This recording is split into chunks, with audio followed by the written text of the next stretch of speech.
일본 에도 시대, 하리마스라는 영주가 큰 저택에 살고 있었다. 그에게는 조상 대대로 물려받은 보배가 있었는데 그것은 10개의 귀한 그릇들이었다.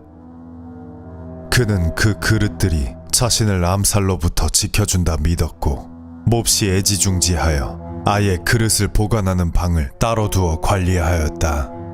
그는 이를 보는 중에도 틈이 날 때마다 방에 들러 그릇을 감상하곤 했다. 영주는 이런 소중한 그릇의 관리를 그가 평소 가장 신뢰하던 하녀에게 맡겼는데 그녀는 오키쿠라는 여인이었다. 오키쿠는 원래 가난한 농부의 딸이었으나 뛰어난 외모로 영주의 눈에 띄게 되어 저택에 일하게 된 여인이었다. 이 때문에 그녀는 항상 영주에게 은혜를 입었다는 생각을 가지고 있었다. 그런데 영주가 자신을 신뢰하여 귀한 그릇의 관리를 맡기니 이후에는 더욱더 영주의 기대에 부응하기 위해 애를 썼다. 그녀는 매일같이 그릇들을 깨끗이 씻고 정성 들여 관리하였고 작은 실수도 일으키지 않으려 노력했다. 그녀는 수려한 용모로 어려서부터 많은 이들의 구애를 받았는데 저택에 들어오고 나서도 이는 마찬가지였다. 특히 영주의 가신 중 한 사람이었던 대치잔이라는 무사는 누구보다 진심으로 그녀를 흠모하였다. 그렇게 평소 오키쿠를 마음에 두고 있던 대치잔은 어느 날 영주가 자리를 비운 사이 그릇이 있는 방으로 들어가 그녀에게 구애를 하였다. 나는 오랫동안 낭자를 마음에 품어왔소. 나와 함께 사는 것이 어떻소? 하지만 오키쿠는 그의 제안을 단칼에 거절하였다. 영주님께서 내리신 은혜를 저버릴 수 없으니 나리의 제안을 받을 수 없습니다. 그렇게 거절당한 대치잔이었지만 그는 이에 포기하지 않고 그날 후로도 계속해서 그녀를 찾아가 갖은 선물과 함께 열렬한 구애를 하였다. 그러나 매번 돌아오는 것은 이전과 마찬가지로 매몰찬 거절뿐이었다. 그렇게 아무리 노력해도 오키쿠가 자신에게 눈길조차 주지 않자 자존심에 큰 상처를 입은 그는 끝내 오키쿠를 협박하기에 이르렀다. 만약 오늘 또다시 나를 거절한다면 훗날 반드시 후회하게 만들어주겠소. 그러나 오키쿠는 이번에도 차가운 목소리로 그의 구애를 단번에 거절하였다. 이미 대답은 수도 없이 했습니다. 내가 죽었으면 죽었지 당신이 원하는 대로 되진 않을 겁니다. 이에 심한 모욕감을 느낀 대치자는 속으로 이를 갈며 생각했다. 죽더라도 나는 싫다는 건가? 그 말을 반드시 후회하게 해주마. 다음 날 오키쿠는 여느 날과 같이 방에 들어가 그릇들을 씻었다. 그런데 그릇 하나가 보이지 않았다. 놀란 그녀는 다시 한번 그릇을 세어보았다. 하나, 둘, 셋. 하지만 아무리 세어도 그릇은 하나가 모자란 9개뿐이었다. 이에 오키쿠는 어찌할 바를 모르고 그 자리에 털썩 주저앉고 말았다. 영주님께서 이 사실을 알게 되면. 그때 그릇을 보러 왔는지 영주가 방에 들어왔다. 그는 주저앉은 오키쿠를 보고는 물었다. 무슨 일이냐? 그러고는 이내 심상치 않은 일이 일어났음을 깨닫고 그릇을 세어보았다. 하나, 둘, 셋. 이내 그릇이 하나가 사라진 것을 알자 크게 노한 영주는 오키쿠를 붙잡고 거칠게 다그치기 시작했다. 이 요망한 것이 은혜를 원수로 갚다니. 말해라. 그릇을 어디에 숨겼느냐? 영주는 그녀를 방에서 끌어내 포박한 뒤 사람을 불러 모질게 고문하도록 했다. 어서 바른 대로 말하지 못할까? 하지만 오키쿠는 끝까지 자신의 억울함을 토로하였다. 전 모르는 일입니다. 하지만 영주는 이 말을 믿지 않았고 치밀어 오르는 화를 주체하지 못하며 말했다. 이제 그릇이 9개가 되어 10개를 셀 일이 없어졌으니 네 손가락 하나도 더 이상 필요가 없겠구나. 그러고는 칼을 빼어 그녀의 손가락 하나를 잘라버렸다. 영주가 주변에 명했다. 이 요망한 것을 방에 가두고 바른 대로 말할 때까지 절대로 문을 열어주지 말거라. 그러고는 쓰러진 오키쿠를 보며 차갑게 말했다.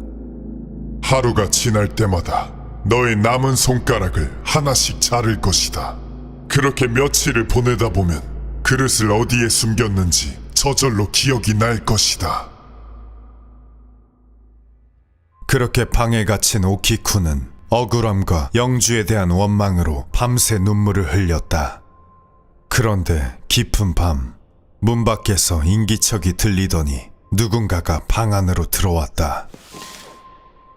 그는 대치잔이었다. 그는 오키쿠의 몸을 감싸며 말했다. 나는 당신이 그릇을 훔치지 않은 것을 알고 있소. 영주님께서는 나를 신뢰하시니 내가 잘 말씀드리기만 한다면 이 어려움에서 벗어날 수 있을 것이오. 그러고는 이어 말했다.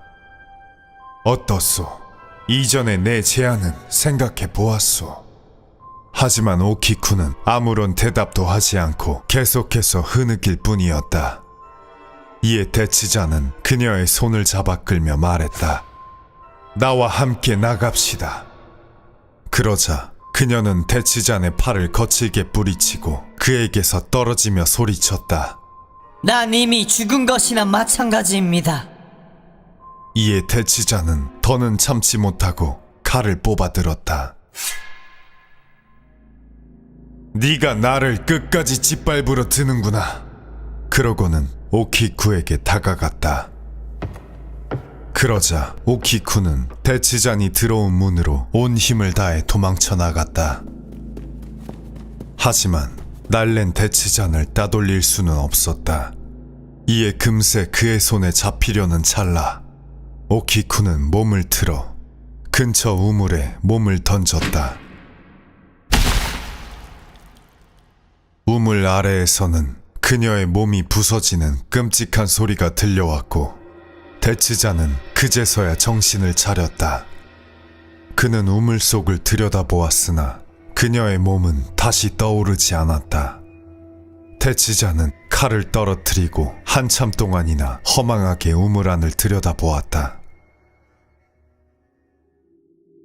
오키쿠가 자살했다는 소식을 들은 영주는 온 성을 수색해 그릇을 찾으려 했지만 끝내 발견하지 못했다. 그릇이 자신의 목숨을 지켜준다 믿었던 영주는 한동안을 몹시 불안해하였으나 그의 걱정과는 다르게 그의 목숨을 노리는 자는 없었다. 그렇게 시간이 흐르며 그릇과 오키쿠의 죽음은 서서히 잊혀져 갔다. 그러던 어느 날 괴이한 일이 일어났다. 얼마 후 영주가 아이를 얻게 되었는데 손가락이 잘린 채 태어난 것이었다. 또한 그날부터 밤마다 오키쿠가 빠진 우물에서 기이한 목소리가 들려오기 시작했다.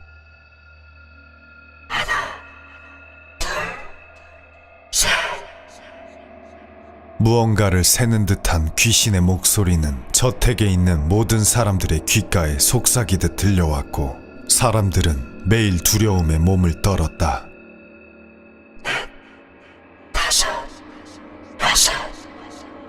영주는 이것이 오키쿠의 저주라는 것을 직감하고 그녀의 보복이 두려워 단 하루도 잠을 이루지 못했다.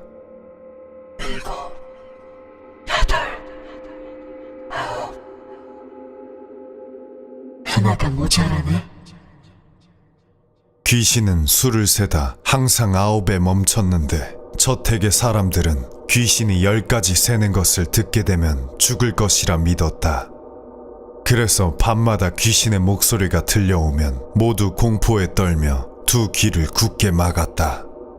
그 소름 끼치는 목소리는 날이 갈수록 커져만 갔고 나중에는 피투성이가 된 오키쿠의 모습이 저택 이곳저곳에 나타나기도 했다. 특히나 그녀를 죽음에 이르게 한 대치자는 어디를 가던 그녀의 목소리가 들려왔고 그 모습이 눈앞에 나타나기도 하니 잠을 이룰 수도 다른 생각을 할 수도 없었다. 내가 잘못했다. 제발 그만해다오. 대치자는 매번 허공에 빌어보았으나 모두 소용없는 짓이었다. 그는 끝내 고통과 두려움을 이기지 못하고 얼마 지나지 않아 스스로 목숨을 끊었다. 이러한 끔찍한 소문은 금세 마을에 퍼졌고 불악의 백성들도 귀신을 몹시 두려워하게 되었다. 이렇게 민심이 흉흉해지니 소식은 막부에까지 알려지게 되었고 그들은 영주에게 책임을 물어 영지와 땅을 몰수하고 그에게 할복을 명했다. 그렇게 오키쿠에게 원한을 산 이들은 모두 끔찍한 최후를 맞이하게 되었지만 저택 안에서의 오키쿠의 목소리는 여전히 사라지지 않았다. 하나, 둘, 셋. 그렇게 오래도록 귀신이 기승을 부리자 막부는 용한 고승을 초대하여 그녀의 넋을 달래주도록 하였다. 얼마 후 저택에 도착한 고승은 저택의 사람들에게 우물에 얽힌 사연을 물었다. 그들은 고승에게 모든 이야기를 해주며 모두 같은 충고를 하였다.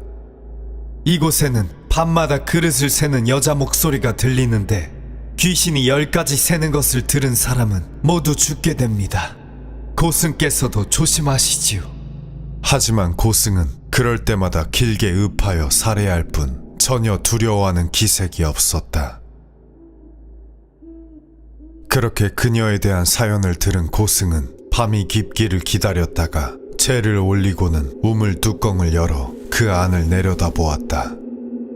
그러자 그녀의 목소리가 들려왔다.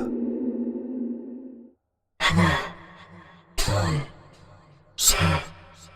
주변에서는 그를 말리며 끌어내려 하였으나 고승은 완고하게 자리를 지켰고 나머지 사람들은 그를 두고 모두 도망가 버렸다. 다섯, 여섯, 일곱, 여덟, 아홉. 그때 노승이 우물 속으로 외쳤다. 10. 그러자 우물 아래서 소리가 들려왔다. 다 세었다. 그 후로는 더 이상 오키쿠의 목소리가 들려오지 않았다고 한다. 다만 오랜 시간이 흐른 뒤 이상한 벌레들이 성의 우물에 생겨났는데 그 벌레의 모습이 마치 사람이 줄에 묶여 매달린 것과 비슷했다고 한다. 사람들은 그 벌레를 오키쿠의 환생이라 여겨 오키쿠 벌레라 불렀다고 한다.